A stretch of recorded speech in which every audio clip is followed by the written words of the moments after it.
Plus news में आप सभी दर्शकों का स्वागत है। मैं हूं आपके साथ प्रतिमा शाह। आइए बढ़ते हैं आज की खबरों की ओर।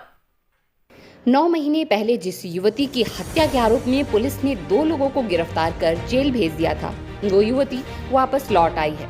जी हां, उसकी हत्या नहीं हुई, जिसके बाद झूठी पहचान व गलत सूचना देने पर किशोरी के माता-पिता के खिलाफ संबंधित धाराओं में मुकदमा दर्ज कर पुलिस आगे की कार्रवाई में जुट गई है।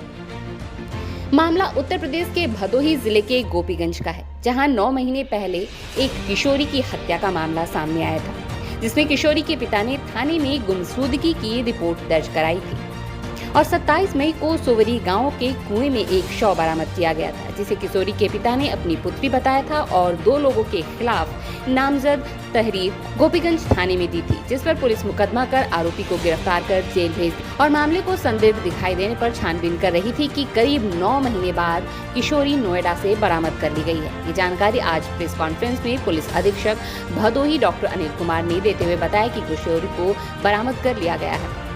श्याम किशोर पांडे ने 16 मई 2022 को लिखित सूचना दी थी कि उनकी नाबालिग बेटी उम्र करीब 17 साल 14 मई 2022 को घर से शौच के लिए निकली थी, लेकिन वापस नहीं आई। मामला दर्ज होने के बाद अपहृता को बरामद करने के लिए पुलिस अभियान में जुट गई थी और 27 मई 2022 को ग्राम मनोहरपुर के सिवान थाना ऊंज स्थित कुएं से अज्ञात लड़की का शव बरामद हुआ था।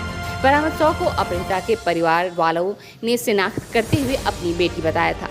घटना के संबंध में श्याम किशोर पांडे द्वारा अपने पूर्व रंजिश के कारण 2 व्यक्तियों विष्णु कहार कस्तूरीपुर थाना सुरियावा और प्रदीप कुमार चकमंदाता थाना गोपीगंज को नामजद किया गया था। मृतका का शव पूर्ण रूप से पहचान में नहीं आ रहा था। शव पहचान में संदेह होने के कारण उसके माता पिता के ब्लड सैंपल को डीएनए परीक्षण के लिए गोरखपुर भेजा गया था।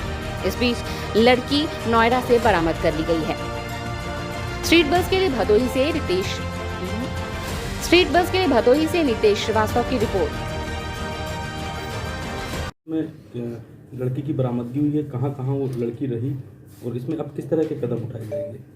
लगभग 1 साल पहले गोपीगंज थाने में एक 16-17 वर्ष की बच्ची की गुमशुदगी लिखी गई थी और जिसको बाद में एफआईआर में तरमीम किया गया था परिजनों की तहरीर के आधार पर। उसके बाद एक 7-8 दिन बाद एक लगभग उसी उम्र की डेड बॉडी एक कुएं में एक बच्ची की भदोही जनपद में ही बरामद हुई थी।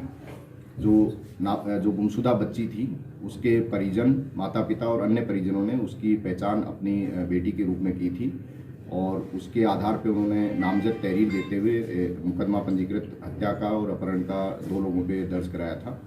उस समय जो परिस्थितियां थी और जो साक्ष्य थे उसके हिसाब से उन दोनों को जेल भेज दिया गया था, लेकिन उसमें जो परिजन थे बच्ची के उनकी गतिविधियां कुछ संदिग्ध थी, जिस वजह से लगातार पुलिस उन पर नज़र रखे हुए थी और संदेह होने पर इलेक्ट्रॉनिक साक्ष्य और बाकी जो साक्ष्य थे उनके आधार पर जब पुलिस को शक हुआ तो उस पर लगभग 2-3 महीने से टीम इस पर काम कर रही थी।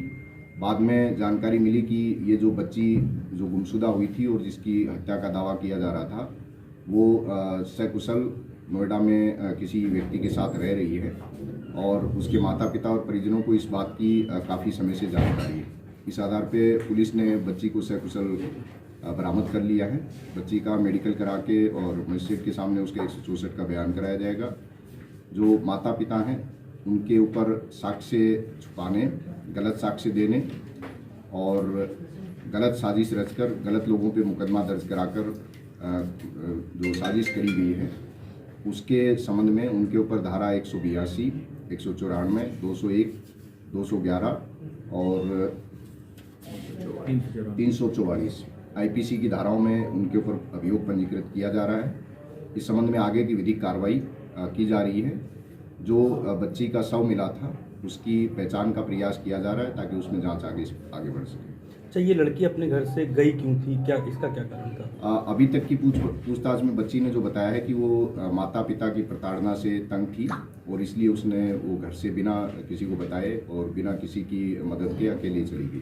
सर, किस तरह से तंग थी, मतलब कारण उसका स्पष्ट तौर पे क्या कारण था? उसका कहना था कि माँ जो है उसको टोका टाकी करती है और प्रताड़ित करती है, बात बात पे मारना, पीटना, रोकना, टोकना, इस तरह की शिकायतें उसकी थी। उसकी जब शादी भी लगभग तय थी, तो क्या उससे संबंधित भी कोई प्रकरण था क्या उसकी? बच्ची का कहना था कि उसकी शादी तय नहीं, जो बताया जा रहा है उस हिसाब से उसकी शादी कर। देश दुनिया की खबरों से अपडेट रहने के लिए देखते रहिए स्ट्रीट बज़।